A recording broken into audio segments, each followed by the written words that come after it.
আপনাদের দাদাভাই মাঠে জাল ফেলতে গেছিল, তো চুনো মাছ আর চিংড়ি মাছ পেয়েছে। তো আপনার দাদাভাই একটা ভিডিও এক্সপ্লেন করেছে, তো ভিডিওটি খুবই সুন্দর। রিকোয়েস্ট শেষ অবধি দেখতে থাকবেন। চ্যানেলটি সাবস্ক্রাইব করবে আর লাইক দিবে। নমস্কার বন্ধুরা, আমি শ্যামা। আজকের যে মুভিটি এক্সপ্লেন করতে যাচ্ছি, এই মুভিটি একটি অদ্ভুত গ্রামকে নিয়ে। ওই গ্রামে রাতারাতি সব মেয়েরা প্রেগনেন্ট হয়ে যায়। এগুলো বিয়ে পর্যন্ত করেনি, তাহলে প্রেগনেন্ট হলো কোথা থেকে? প্রেগনেন্ট মেয়েগুলোর মধ্যে কয়েকজন বাচ্চাও জন্ম দেয়, আর ওই বাচ্চাগুলোর আচরণ ছিল অদ্ভুত রকমের। আজকের এই অদ্ভুত ও রহস্যময় মুভিটি আমার প্রিয় দর্শক বন্ধুদের রিকোয়েস্ট স্কিপ না করে শেষ অবধি দেখতে থাকুন। তো চলুন বন্ধুরা, কথা না বাড়িয়ে শুরু করি। শুরু হয় মেডউইজের একটা ছোট্ট গ্রামকে নিয়ে। সব গ্রামবাসীরা অ্যানুয়াল ভিলেজ ফেস্টিভ্যালের প্রস্তুতি নিচ্ছিল। গ্রামের প্রাইমারি স্কুলের প্রিন্সিপাল জিন। সময় তখন ছিল সকাল 10টা। সময়টাতেই গ্রামের সবাই রহস্যময় ভাবে জ্ঞান হারিয়ে ফেলে। সেখানকার মানুষজনই অজ্ঞান হয়নি, পশু পাখিরাও পর্যন্ত জ্ঞান হারিয়ে ফেলে। হাজবেন্ড একটা কাজে গ্রামের বাইরে গিয়েছিল, চালাতে জিলের হাজবেন্ডও অজ্ঞান হয়ে যায়। তখন একটি গাড়িতে গিয়ে ধাক্কা মারে আর ঘটনাস্থলে ওখানেই মারা যায়। গ্রামের এই অদ্ভুত ঘটনা নিয়ে হইচই শুরু হয়ে যায়। দুর্ভাগ্যবশত ওই গ্রামে হসপিটালে দায়িত্বে থাকা গ্যালেন তখন বাইরে ছিল, কারণেই পুরোপুরি ভাবে সুস্থ ছিল। তখন দেখে যে সরকার থেকে তখন সুজন নামে একজন সায়েন্টিস্টকে পাঠিয়েছে, কিনা গ্রামের ঘটে যাওয়া ঘটনাটি ইনভেস্টিগেশন করতে এসেছে। কিন্তু ব্যাপারটা হচ্ছে, গ্রামের ওই ভেতরে কেউ ঢুকতে পারছিল না। কেউ ঢোকার চেষ্টা করছে, সঙ্গে সঙ্গে সে জ্ঞান হারিয়ে ফেলছে। বিকাল 4টে বাজে যখন, তখন হঠাৎ করে সবাই জ্ঞান ফিরে পায়। সরকার থেকে ওখানে বিশেষ মিলিটারি ফৌজকে পাঠানো হয় বিষয়টাকে দেখার জন্য। ঘটে যাওয়া ঘটনার ব্যাপারে কোনো খোঁজই পায় না। দিন পর আবার সবকিছু ঠিকঠাক হয়ে যায়। কিন্তু হঠাৎ করে গ্রামের সব মহিলারা একদিন জানতে পারে তারা প্রেগনেন্ট। এটা নিয়ে গ্রামের মধ্যে একটা বিশৃঙ্খলা সৃষ্টি হয়। পর সরকার সামাল দেওয়ার জন্য এই ব্যাপারটা নিজের কাঁধে তুলে নেয়। সমস্ত প্রেগনেন্ট মহিলাদের সরকার জানায়, সমস্ত প্রেগনেন্ট মহিলাদের দায়ী দায়িত্বভার সরকার বহন করবে। প্রত্যেক মহিলাদের মাসে $3000 ভাতা দেওয়া হবে। কাছ থেকে এতগুলো টাকা পাওয়ার লোভ কেউ ছাড়তে পারে না। তারা সিদ্ধান্তই নিয়ে নেয় বাচ্চাগুলোকে জন্ম দেওয়ার। এরপর তাদের জন্য ফ্রি ডেলিভারি ভিশনের ব্যবস্থা করা হয়। তারা খুব সহজেই তাদের বাচ্চাদের পৃথিবীর আলো দেখাতে পারে। সময় তাদের ডেলিভারির সময় চলে আসে। যেহেতু সমস্ত মহিলারা একসাথে প্রেগনেন্ট হয়েছিল, তাই তাদের ডেলিভারির সময় একই দিনে হয়। ওই হসপিটালে একটা ব্যস্ত পরিবেশের সৃষ্টি হয়। সমস্ত মহিলারা প্রেগনেন্ট ছিল, তাদের মধ্যে 5 জনই সুস্থ বাচ্চার জন্ম দেয়। একটি বাচ্চা জন্ম দেওয়ার সময় দুর্ভাগ্যবশত মারা যায়। যে জন্ম দিয়েছে তার নাম ছিল মেলেনি। বাচ্চাটিকে নিয়ে সোজাসুজি রিসার্চ সেন্টারে চলে যায়। অদ্ভুত ব্যাপার ছিল, প্রত্যেকটি বাচ্চার চুলের রং এবং চোখের রং ছিল একই। চুল ছিল সাদা, ছিল সোনালী রঙের। ওই সমস্ত বাচ্চাদের মধ্যে অদ্ভুত গুণ প্রকাশ পেতে থাকে। বাচ্চাগুলির বুদ্ধিমত্তা অন্যান্য বাচ্চাগুলির থেকে অনেক বেশি ছিল। দেওয়া বাচ্চাগুলির মধ্যে ডেভিড নামে একটি বাচ্চা নামের বানান নিজেই পড়তে পারত। যখন আরেকটু বড় হতে থাকে, পারপারান নামে এই মহিলাটি তার বাচ্চার জন্য স্যুপ রান্না করছিল। বাটিতে করে অল্প পরিমাণে স্যুপ নিয়ে বাচ্চা মেয়েটিকে দেয়। বাচ্চা মেয়েটি স্যুপের বাটি নিয়ে ছুঁড়ে দেয়, কারণ গরম ছিল। এরপর ওই বাচ্চা মেয়েটি তার সোনালী চোখের সাহায্যে বারবারাকে কন্ট্রোলে নিয়ে নেয়। বাধ্য করে নিজের হাতটা গরম ফুটন্ত জলে ডুবিয়ে ফেলতে। এতে বারবারার হাত পুড়ে যায় এবং হসপিটালে অ্যাডমিট করা হয়। অ্যালিন জিজ্ঞাসা করে তার হাত কিভাবে পুড়ে গিয়েছে। তারা ভেবেই পাচ্ছিল না তার এই সিচুয়েশনটা কিভাবে এক্সপ্লেইন করবে, তাই সে নীরব থেকে যায়। পর বারবারা ধীরে ধীরে ডিপ্রেশনে যেতে থাকে। বারবারা সুসাইড করে নেয়। শুধু বারবারাই নয়, গ্রামের সব অন্যান্যদের সাথে এমন অদ্ভুত ঘটনা ঘটতে থাকে। সবার মধ্যে সন্দেহ জাগে, আর ওই বাচ্চাগুলো এই ঘটনার সঙ্গেই যুক্ত রয়েছে। যখন বয়স 7 বছর, তখন একে অপরকে তারা সঙ্গী করে নেয়। জন্মের আগেই থেকে একে অপরকে চিনতো। মাত্র ডেভিড নামে এই ছেলেটি একা থাকতো। তার পার্টনার জন্মের সময় মারা গিয়েছিল। একদিন ওই বাচ্চাটিকে চোখের চেক আপ করার জন্য নিয়ে যাওয়া হয়। থাকা ডক্টর ভুলবশত একটি মেয়ের চোখে আঘাত করে বসে। ওখানে থাকা আরেকটি মেয়ে ওই ডক্টরকে বশ করে নেয়। ওই ডক্টরকে তার দুটি চোখকে নষ্ট করে দিতে। ওই বাচ্চাগুলি যেহেতু সবার থেকে আলাদা ছিল, তাই ওই বাচ্চাগুলির জন্য আলাদা একটি স্কুলের ব্যবস্থা করা দরকার। অ্যালেনের কাছে যায়। লক্ষ্য ছিল এই বাচ্চাগুলোকে মানুষের মতো আচার আচরণ এবং নৈতিক ব্যাপারগুলো শেখানোর জন্য। এখানে অ্যালেন রাজি হয় না। পুলিশ সাধারণত তাদের পার্টনারের সঙ্গে বেশিক্ষণ সময় কাটাতো।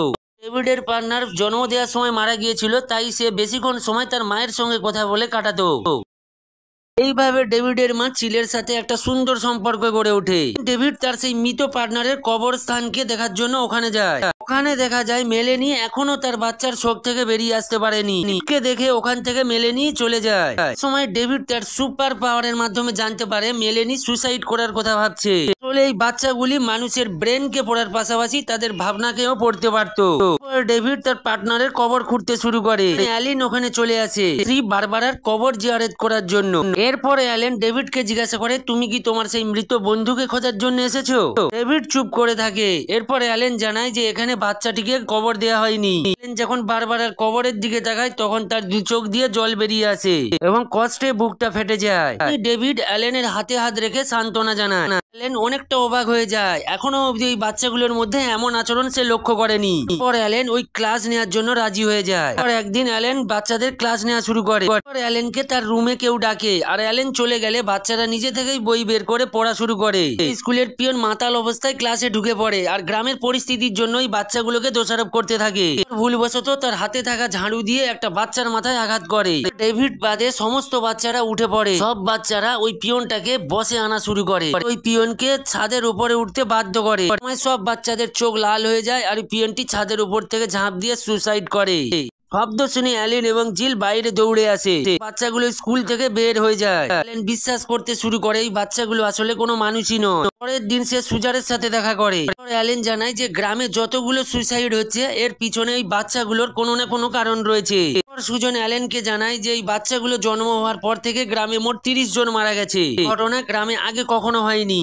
এমন অদ্ভুত ঘটনা শুধু এই গ্রামে হচ্ছেই তা ব্যাপারটা নয়। সুজন জানায় ইউরোপ এবং এশিয়ার মধ্যে কিছু গ্রামে এমন ঘটনা ঘটার ব্যাপারটা জানা গিয়েছে। এই গ্রামের একই রকম ভাবে সেখানকার লোকজনেরা অজ্ঞান হয়ে যায়। কিছুদিন পর জানা যায় মহিলারা প্রেগনেন্ট। এরপর ওই বাচ্চাগুলো বড় হওয়ার পর জানা যায় যে ওই বাচ্চাগুলি সাধারণ কোনো বাচ্চা নয়, তারা সুপার কিড। এর রহস্য উদ্ঘাটন করার জন্য তদন্ত করে যাচ্ছে। এখনো পর্যন্ত কোনো কুল কিনারায় পায়নি। সম্ভবত ওই বাচ্চাগুলি হলো এলিয়েনের সন্তান। এলিয়েন গুলো মানুষের সাহায্যে নিয়ে পৃথিবীতে রাজত্ব করার চেষ্টা করছে।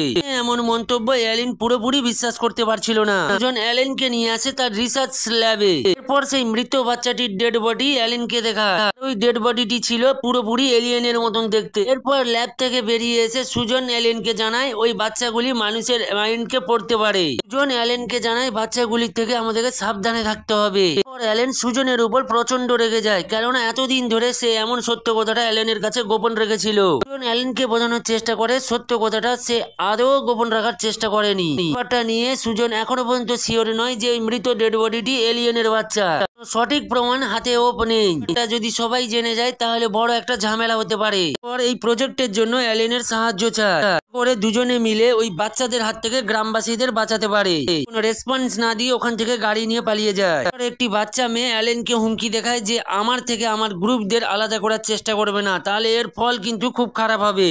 কথার উত্তর না দিয়ে চুপচাপ দাঁড়িয়ে থাকে। পর মারা নামে ওই বাচ্চা মেয়েটি আবার বলে যে এখন থেকে আমাদের টিম পুরো একসাথে থাকবো, আর এখন আমি সেখানেই যাচ্ছি। অ্যালেনের মাইন্ডে নানান ভাবনা আসতে থাকে। দুজনের কথা মনে করে সে চুপচাপ থাকে। ঘড়ি করে অ্যালেন চুপচাপ রুম থেকে বেরিয়ে যায় যাতে তার ব্রেন কে না পড়তে পারে। এরপর সব বাচ্চারা ওই নতুন ঠিকানায় আসতে থাকে। ওখানে যায়। জিল বলে আমি চাই না তুমি ওদের সাথে থাকো, তুমি ওদের থেকে সম্পূর্ণ আলাদা। বলে আমার কিছু করার নেই, আমি এখন আমার গ্রুপের থেকে বাইরে যেতে পারবো না। এই বলে সে গাড়ির বাইরে বেরিয়ে যায়। ঘরের ভেতরে ঢুকে পড়ে। একটি লোক গাড়ি নিয়ে বেরিয়ে পড়ে তার মেয়েকে আনতে। ওই বাচ্চাগুলির মধ্যে একজন ছিল। তার মেয়েকে জোর করার জন্য চেষ্টা করছিল। তখন ওখানে থাকা সব বাচ্চাগুলি যাকে হিপনোটাইজ করে ফেলে। গাড়ি নিয়ে গিয়ে একটি ফুয়েল ট্যাঙ্কে ধাক্কা মারে আর ব্লাস্ট হয়ে ওখানেই মারা যায়। তারপর সুজন এসে অ্যালেনকে জানায় সরকার থেকে বাচ্চাগুলিকে মেরে ফেলার সিদ্ধান্ত নেওয়া হয়েছে, তাই গ্রামের সবাই ওখান থেকে পালিয়ে যাওয়ার প্রস্তুতি নিচ্ছে। এরপর অ্যালেন বাচ্চাগুলোর কাছে গিয়ে বোঝাতে থাকে কাজগুলো করছে মোটেও ভালো নয়। বাচ্চাগুলোকে অনুরোধ করে তারা না যেন মানুষগুলোদের হত্যা করে। পর অ্যালেন বুঝতে পারে যে ওই বাচ্চাগুলোকে কিছুতেই বোঝানো সম্ভব নয়, এগুলি যেটাই ভাবে সেটাই করে ছাড়বে। এরপর অ্যালেন বুঝতে পারে যে তারা জীবিত থাকার জন্য তারা এরপর আরো ভয়ঙ্কর সব কাজ করতে থাকবে। অ্যালেন সিদ্ধান্ত নেয় বাচ্চাগুলোকে মেরে ফেলা। বাচ্চাগুলো মানুষের মাইন্ড পড়তে পারে, ওই সময় সমুদ্রের কথা চিন্তা করে ওই বাচ্চাগুলো থেকে বেরিয়ে আসতে পারে। দেখা যায় একজন মেয়ে ওই ডেভিডকে গিয়ে বলে তুমি আমাদের থেকে সম্পূর্ণ আলাদা, গ্রুপেতে তোমার কোনো জায়গা নেই। ডেভিড তার কথার উত্তর না দিয়ে চুপচাপ দাঁড়িয়ে থাকে। যে ব্রেস্টন নামে এক লোক এসে তাদের দিকে বন্দুক তাক করে। ভেবেছিল যে চুপি চুপি তাদেরকে গুলি করে মেরে ফেলবে, কিন্তু শেষে বাচ্চাগুলোর কাছে ধরা পড়ে যায়। বাচ্চাগুলো লোকটিকে বস করে ফেলে এবং বন্দুক দিয়ে তাকে হত্যা করতে বাধ্য করে। মারা যাওয়ার সাথে সাথে গ্রামের সবাই মিলে আন্দোলন করা শুরু করে। সবাই মশাল নিয়ে ওই বাচ্চাগুলোকে মারতে যায়। সামনে আসার পর এক মহিলা তাদেরকে উল্টা পাল্টা অনেক কথা শোনাতে থাকে। এরপর ওই বাচ্চাগুলো ভীষণ ভাবে রেগে যায় আর ওই মহিলাটিকে হিপনোটাইজড অর্থাৎ বস করে নেয় এবং নিজেই নিজের গায়ে আগিয়ে আত্মহত্যা করে। ডেভিড এই ব্যাপারগুলো কোনো মতে মেনে নিতে পারছিল না। সুজন তার জিনিসপত্র গুছিয়ে মিলিটারি ফৌজ গ্রামে ঢোকার আগে সে ওখান থেকে বেরিয়ে যাওয়ার চেষ্টা করছিল। কোন সময় মারা ডেভিড এবং অন্য একটা মেয়েকে নিয়ে তার পর আটকায়। সুজন ভীষণ কৌশল করে তার মাইন্ডকে আলাদা করার চেষ্টা করে। সুজনের মাইন্ড ক্যাপচার করে সরকারের পরিকল্পনাটা নিয়ে জানতে পারে। সুজন তাদের নিয়ে যায় রিসার্চ ল্যাবে। ডেভিড তার পার্টনারের ডেড বডিটা দেখে ইমোশনাল হয়ে পড়ে। মারা নামে ওই বাচ্চা মেয়েটি সুজনকে হিপনোটাইজড অর্থাৎ বস করে নেয়। বেটের মধ্যে শুয়ে পড়ে আর একটি ছুরি দিয়ে বুক কেটে ওখানেই আত্মহত্যা করে। এদিকে অ্যালেন ডায়নামাইটের একটি বক্স নিয়ে গাড়িতে করে ওই স্কুলে যাওয়ার জন্য রওনা দেয়। এখানে গিয়ে জিলকে সে প্ল্যানের ব্যাপারে সব খুলে বলে। এতে রাজি হয় না।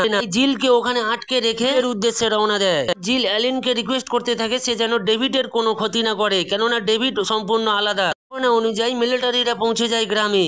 বাচ্চাগুলি যখন তারা পুলিশদের আসতে দেখে এর মধ্যে কয়েকজনকে বস করে নেয়। এর উপর গুলি চালানোর জন্য বাধ্য করে। পুলিশগুলো নিজেদের উপরে গুলি চালাতে শুরু করে। দেখা যায় জিল তার রুমের কাঁচ ভেঙে বেরিয়ে আসে। কে বাঁচানোর জন্য ওখানে ছুটে যায়। বাচ্চাগুলোকে একজোট করে ডায়নামাইটের বাক্সটি ওপরে রেখে দেয়। অনেক কষ্ট করে নিজের মাইন্ডকে আলাদা রাখার চেষ্টা করছে। এর অনুরোধে ডেভিডকে মারার প্ল্যানটাই বদলে দেয়। খুব কৌশলে ডেভিডকে রুম থেকে বের করে দেয়। এরপর অ্যালিন বাচ্চাদেরকে পড়ানো শুরু করে। খুব নার্ভাস ছিল। ধরা পড়ে যায় মারার চোখে। তারা সব বাচ্চাদের নিয়ে অ্যালিনের মাইন্ডকে পড়ার চেষ্টা করে। ওখানে জিল চলে আসে। তখন জিলকে বস করে নেয়। ডেভিড ওখানে যায় আর মারাকে ধাক্কা মেরে ফেলে দেয়। দ্রুত জিলকে ওখান থেকে বেরিয়ে যেতে বলে। ডেভিডকে সঙ্গে নিয়ে তাড়াতাড়ি বের হয়ে যায়। অ্যালিন মনে মনে একটা ইটের দেয়ালের কথা ভাবতে থাকে ওই বাচ্চারা মাইন্ড পড়তে না পারে। এর মধ্যে মারা ও বাচ্চারা অ্যালিনের প্ল্যান সম্পর্কে জেনে যায়। অনেক দেরি হয়ে গিয়েছে। ডায়নামাইট গুলো ওখানেই ব্লাস্ট হয়ে যায়। সাথে সাথে অ্যালেনও মারা যায়। কে নিয়ে গ্রাম ছেড়ে অনেক দূরে চলে যাওয়ার সিদ্ধান্ত নেয়, কারণ ওই গ্রামে দুজন ছাড়া আর কেউ বেঁচে ছিল না। যেতে যেতে বলতে থাকে ডেভিডকে, তুমি চিন্তা করো না, এমন এক জায়গায় আমরা যাব যে কেউ আমাদের চিনতে পারবে না। কোনো সাড়া না দিয়ে শুধু বাইরের দিকে তাকিয়ে থাকে। রহস্যময় মুভিটি শেষ হয়ে যায়। বন্ধুরা, আজকের এই মুভিটি কেমন লেগেছে অবশ্যই কমেন্ট করে জানাবেন। ভালো লাগলে একটা লাইক দিয়ে দেবেন। হ্যাঁ, অবশ্যই আমার চ্যানেলটিকে সাবস্ক্রাইব করে নেবেন পরবর্তী ভিডিও সর্বপ্রথম সবার আগে নোটিফিকেশন পাওয়ার জন্য। সুস্থ থাকবেন। আজকের মতন টাটা, বাই বাই।